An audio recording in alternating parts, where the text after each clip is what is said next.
ओम शांति। आज हम मीठे प्यारे बाबा की मधुर ईश्वरी महावाक्य साकार मुरली सुनेंगे 4 जुलाई 24 की।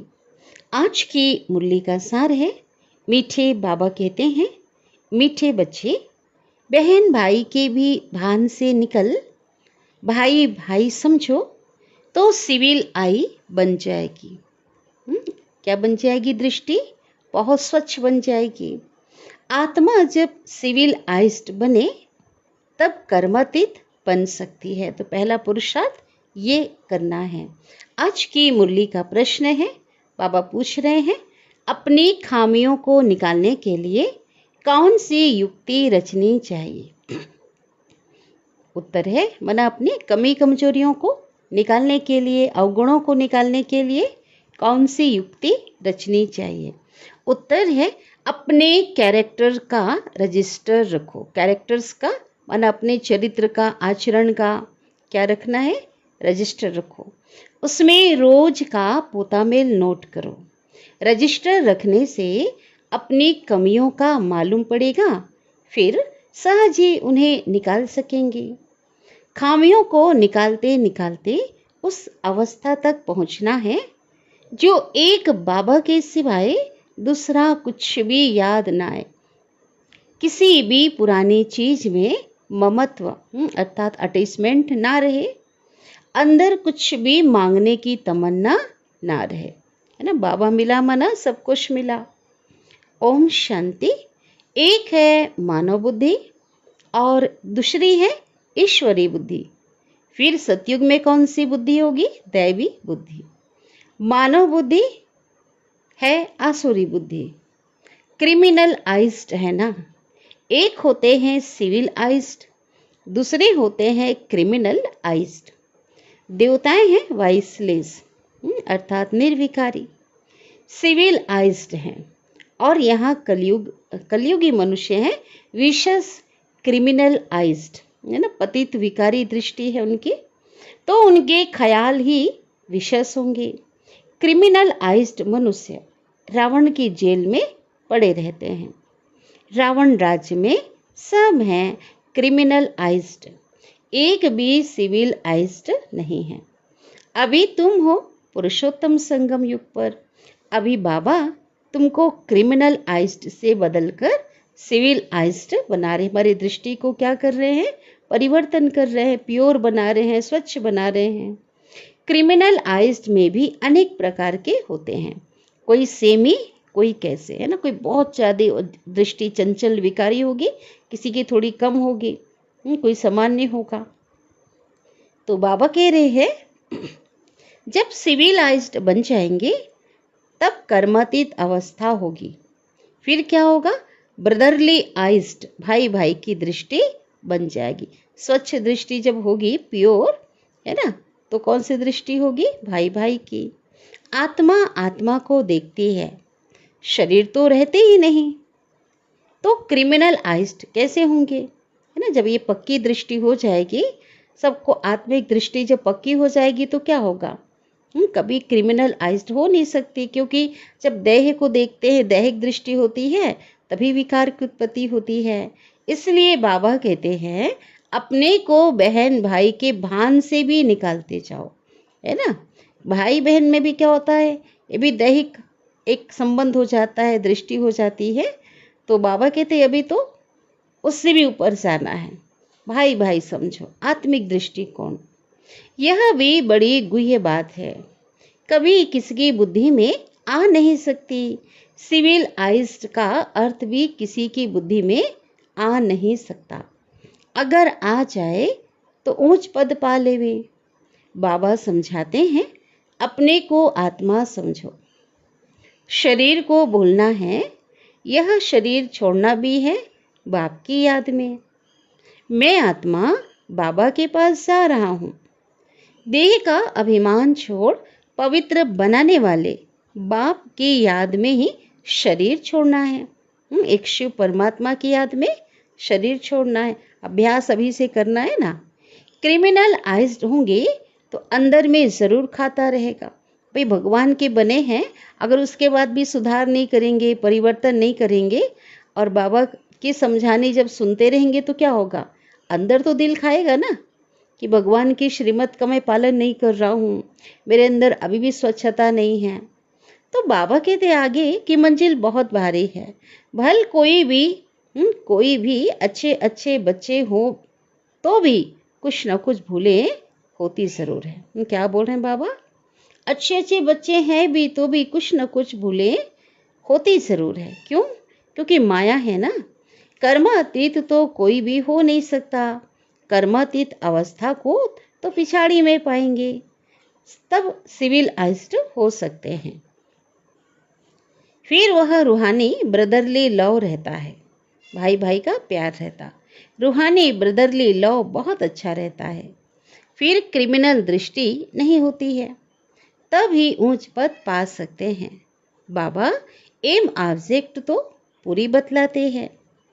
बच्चे समझते हैं कि यह हमारे में खामी है ना। भले दूसरे का अंदर का नहीं पता, लेकिन हर कोई अपने अंदर के कमियों को तो हर कोई जानता है कि मेरे अंदर एक कमी कमजोरी है जो नहीं होना चाहिए, ये तो पता है ना। रजिस्टर जब रखेंगे तब खामी का भी मालूम पड़ेगा, नोट करेंगे है ना, तब पता चलेगा। हो सकता है कि कोई रजिस्टर ना रखने से भी सुधर सकता है ना। परंतु जो कच्चे हैं ना, उनको अपनी चेकिंग के लिए क्या रखना है, रजिस्टर जरूर रखना चाहिए। कच्चे तो बहुत हैं, कोई कोई को तो लिखना ही नहीं आता है, तो कैसे रजिस्टर रखेंगे। अवस्था तुम्हारी ऐसी चाहिए जो और एक बाप के सिवाय और किसी की याद नहीं आए। हम आत्मा बिना शरीर के आई हैं उस परमधाम घर से, है ना, इस सृष्टि रंगमंच पर पार्ट बजाने के लिए आई हैं, और अब शरीरी बन करके जाना है। इस पर एक कहानी है ना, उसने कहा तुम लाठी भी ना उठाओ, क्योंकि वह भी पिछाड़ी में याद आएगी, है ना। कोई भी चीज अगर जिसमें जरा भी कोई आसक्ति होगी ना, वो अंत में वो चीज परेशान करेगी, भगवान की याद नहीं आएगी। तो कोई भी चीज में ममत्व नहीं रखना है। कल भी बाबा ने बोला था, है ना, कि लाठी भी ना उठाओ। कहने का भाव कि एक तुच्छ चीज भी, एक साधारण चीज के प्रति भी अगर कोई अटैचमेंट है तो भी हमें परेशान करेगी। बहुतों का ममत्व पुरानी वस्तुओं में रहता है, कुछ भी याद ना आए सिवाय बाप के। कितनी ऊंची मंजिल है, कहाँ ठिकरिया, कहाँ बाबा की याद। ये कंकड़ पत्थर ही है ना ये चीजें, तो मांगने की तमन्ना नहीं होनी चाहिए। बाबा तो कहते हैं भाई जो कुछ लेना है योग बल से लो, है ना, बाबा से नहीं मांगना है। हर एक को कम से कम 6 घंटा सर्विस जरूर करनी चाहिए। वैसे तो गवर्नमेंट की सर्विस 8 घंटा होती है, परंतु पांडव गवर्नमेंट की सर्विस कम से कम 5-6 घंटा जरूर करो। विशेष मनुष्य कभी बाबा को याद नहीं कर सकते हैं। सतयुग में है ना, जो पतित मनुष्य हैं, भगवान को कैसे याद करेंगे, कर ही नहीं सकते ना। शुद्धि नहीं है तो कैसे परमात्मा की याद करेंगे। सतयुग में है वाइसलेस वर्ल्ड, निर्विकारी दुनिया। देवी देवताओं की महिमा गाई जाती है ना, सर्वगुण संपन्न, 16 कला संपूर्ण, संपूर्ण निर्विकारी, मर्यादा पुरुषोत्तम, डबल अहिंसक, अहिंसा परमो धर्म, ये महिमा है देवी देवताओं की। तो तुम बच्चों की अवस्था कितने उपराम रहनी चाहिए। कोई भी छीछी चीज में ममत्व नहीं रहना चाहिए। शरीर में भी ममत्व ना रहे, इसमें भी कोई अटैचमेंट अपने शरीर से भी ना हो। दूसरे में तो होना ही नहीं है, लेकिन अपने देह से भी कोई मोह, कोई लगाव ना हो। इतना योगी बनना है। जब सच सच में ऐसे योगी होंगे तो वह जैसे फ्रेश रहेंगे, एकदम तरोताजा, है ना, फ्रेश रहेंगे। जितना तुम सतो प्रधान बनते जाएंगे तो खुशी का पारा उतना चढ़ता जाएगा। 5000 वर्ष पहले भी ऐसी खुशी थी, सतयुग में भी वही खुशी होगी। यहाँ भी खुशी रहेगी, फिर यही खुशी साथ में ले जाएंगे संस्कार के रूप में ना।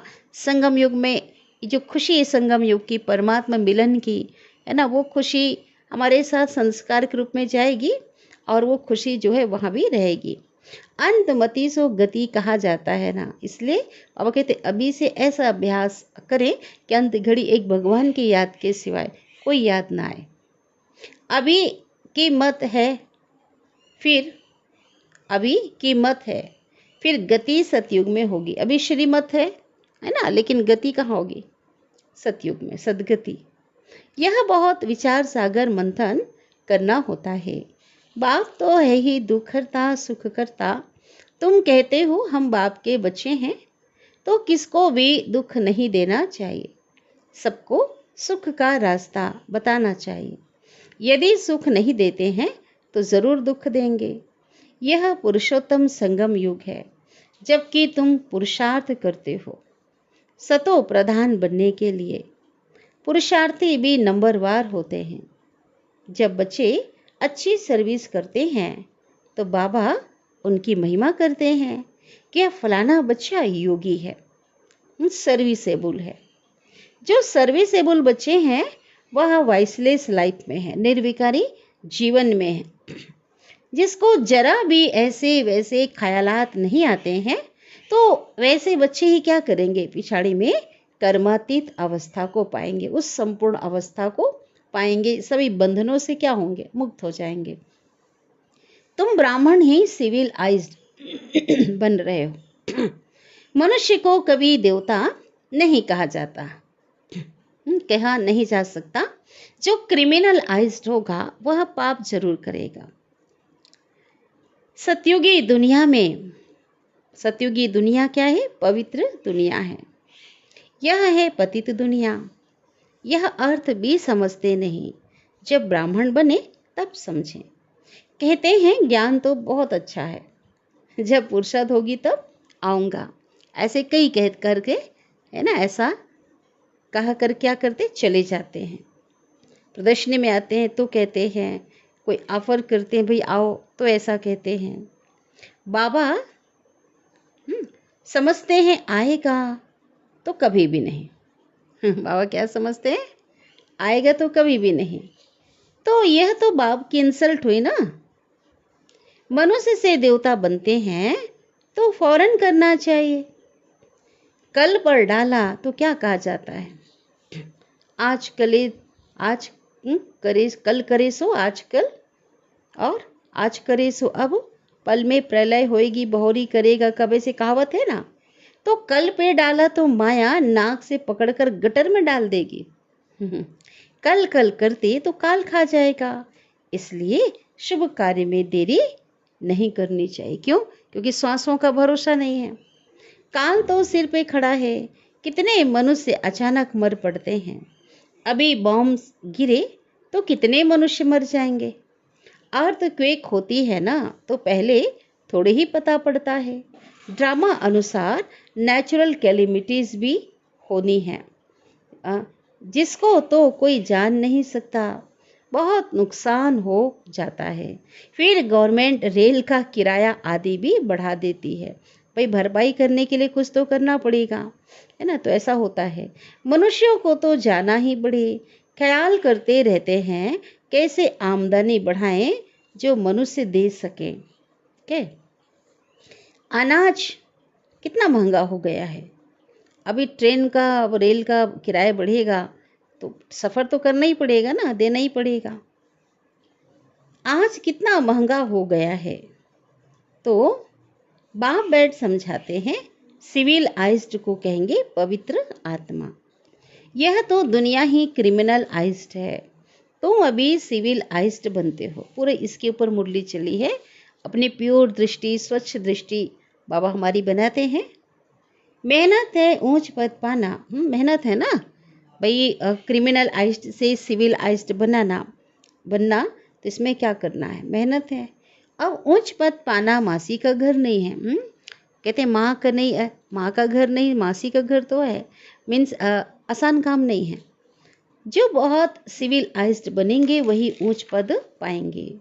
तुम तो यहाँ आए हो नर से नारायण बनने के लिए, परंतु जो सिविल आइज्ड नहीं बनते, ज्ञान उठा नहीं सकते, वह पद भी कम पाएंगे।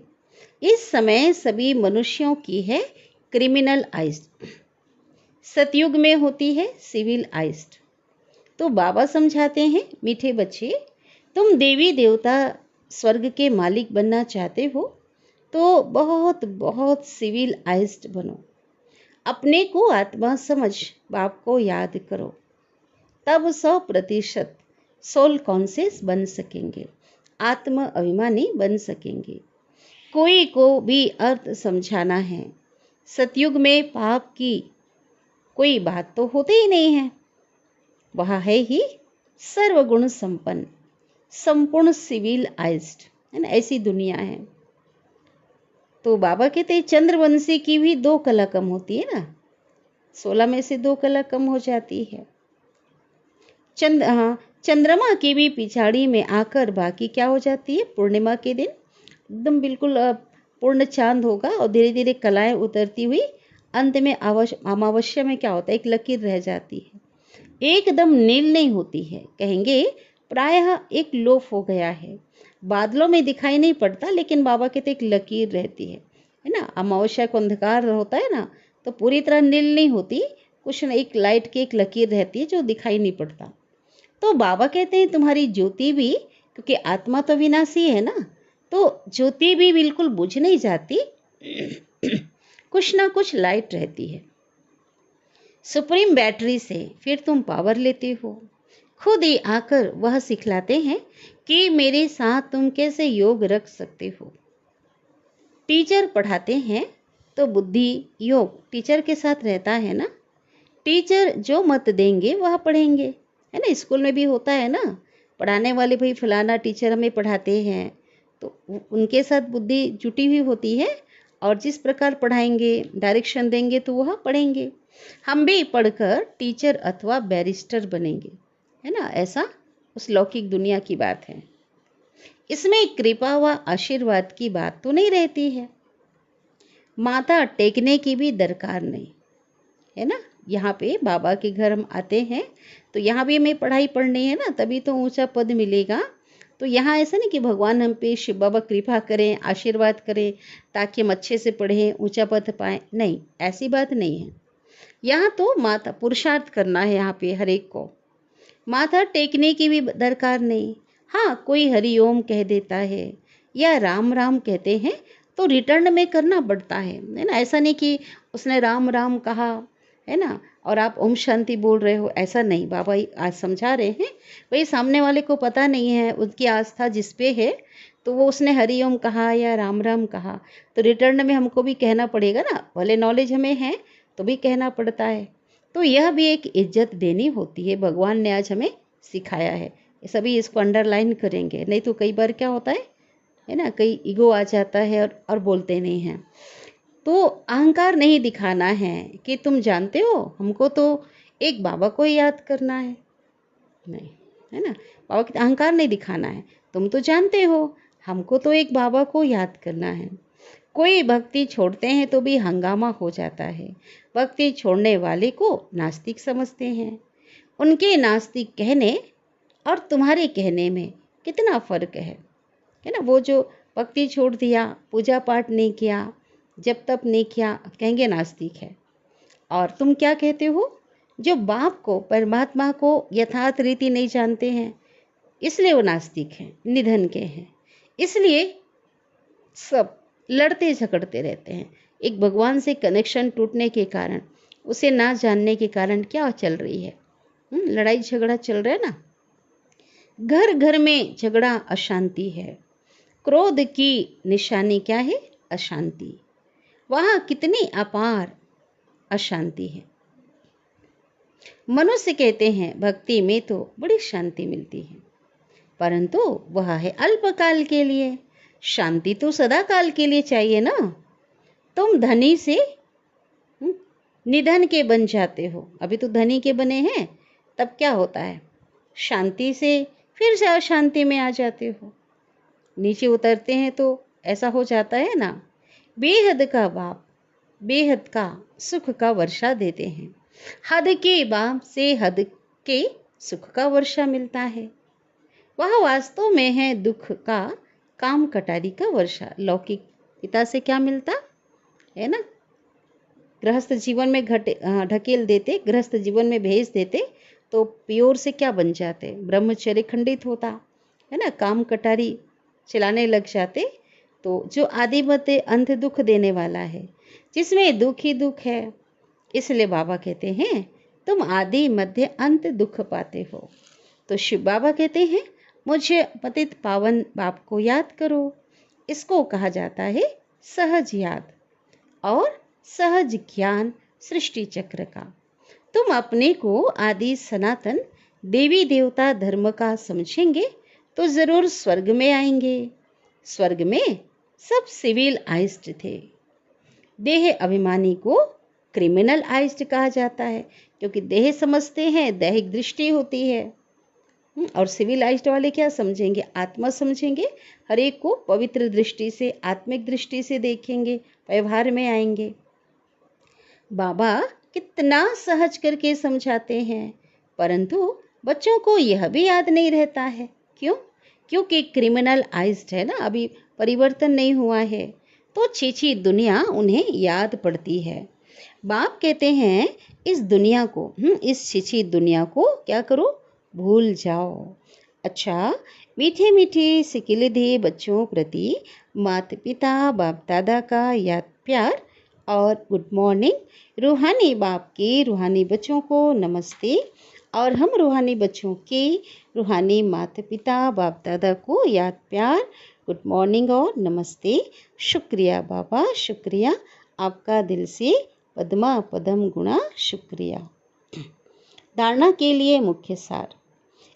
पहली पॉइंट है, ऐसा योगी बनना है जो शरीर में जरा भी ममत्व ना रहे, कोई भी छीछी चीज में आसक्ति ना जाए, अवस्था ऐसी उपराम रहे, खुशी का पारा चढ़ा हुआ हो। काल सिर पर खड़ा है, इसलिए शुभ कार्य में देरी नहीं करनी चाहिए, कल पर नहीं छोड़ना है। ठीक है, कोई भी कार्य करना है तो आज और अभी ही करना है, तत्काल करना है। वरदान दे रहे हैं सदगुरु बाबा। चतुर सुजान बाप से चतुराई करने के बजाय महसूसता शक्ति द्वारा सर्व पापों से मुक्त भव। एक बार फिर सुनते हैं, बाबा कौन है?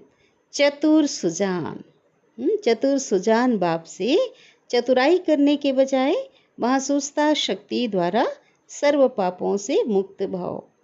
विस्तार है, कई बच्चे चतुर सुजान बाप से भी चतुराई करते हैं, अपना काम सिद्ध करने के लिए, अपना नाम अच्छा करने के लिए उस समय महसूस कर लेते हैं, लेकिन उस महसूसता में शक्ति नहीं होती, इसलिए परिवर्तन नहीं होता है।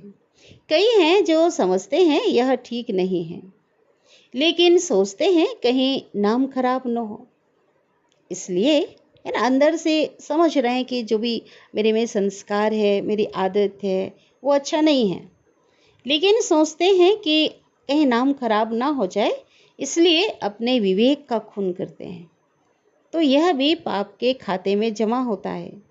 इसलिए चतुराई को छोड़ सच्चे दिल की महसूसता से स्वयं को परिवर्तन कर पापों से मुक्त बनो। बहुत बड़ी बात है ना। तो अपने को अच्छा समझने के लिए हाँ भाई परिवर्तन कर लेते हैं, साकार में बाबा थे ना, उस समय महसूस करते हैं, लेकिन आंतरिक परिवर्तन नहीं लाते हैं, महसूसता में शक्ति नहीं होती है।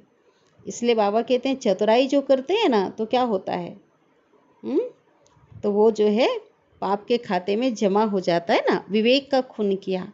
इसलिए चतुराई को छोड़ सच्चे दिल की महसूसता से स्वयं को परिवर्तन कर पापों से मुक्त बनो।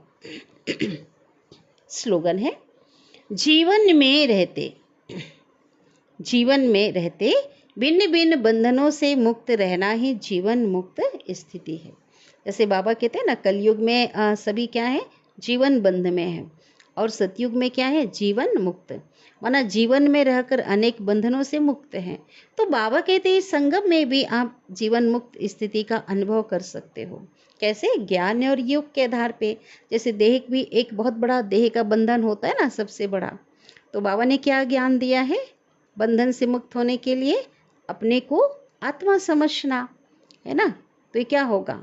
जब मैं आत्मा इस शरीर को चलाने वाली हूँ, इस देह से न्यारी हूँ, मालिक हूँ, ऐसा समझकर हम चलेंगे जीवन में रहते हुए, तो देह के बंधन से छूट जाएंगे। इसी प्रकार अनेक प्रकार के बंधनों से भी मुक्त होने के लिए बाबा ने हमें युक्ति बताया। जैसे कोई बोझ है, मेरे को ये करना है, चिंता है हर प्रकार का, तो इससे मुक्त होने के लिए बाबा ने इस बंधन से क्या कहा? ट्रस्टी समझो, है ना। बाबा को सौंप कर काम करो। मैं गृहस्थी नहीं हूँ, है तो क्या हो जाएंगे? हल्के हो जाएंगे। ऐसे जितने भी अनेक प्रकार के बंधनों से मुक्त रहने की बाबा ने हमें श्रीमत दी है। तो इस जीवन में भी, इस संगम युग में, इस ईश्वरीय जीवन में भी रहते हुए हम ज्ञान और योग के आधार से अनेक बंधनों से मुक्त हो सकते हैं। और वास्तव में ये इस जीवन मुक्त स्थिति इसी को कहते हैं, और इसका अनुभव हम सभी को करना है। तो आज का है अव्यक्त इशारा 4 तारीख का। कोई भी कार्य करते व बात करते बीच बीच में संकल्पों की ट्रैफिक को स्टॉप करो। 1 मिनट के लिए भी मन के संकल्पों को, चाहे शरीर द्वारा चलते हुए कर्म को बीच में रोक कर भी यह प्रैक्टिस करो, तब बिंदु रूप की पावरफुल स्टेज पर स्थित हो सकेंगे। बहुत बड़ी बात है। क्या कहा बाबा ने? कोई भी कार्य करते व बातचीत करते हुए बीच बीच में संकल्पों की ट्रैफिक को स्टॉप करो। एकदम शांत हो जाओ, विचारों को क्या करो? एकाग्र करो। 1 मिनट के लिए भी मन के संकल्पों को, चाहे शरीर द्वारा चलते हुए कुछ भी कार्य कर रहे हैं ना, उसको रोक के ये प्रैक्टिस करो, तब बिंदु रूप की पावरफुल स्टेज पर स्थित हो सकेंगे। जैसे अव्यक्त स्थिति में रह कार्य करना सरल होता जा रहा है, वैसे ही यह बिंदु रूप की स्थिति भी सहज हो जाए, ऐसी प्रैक्टिस बाबा कहते करना है। अच्छा, बहुत प्यारी मुरली रही आज की। ओम शांति।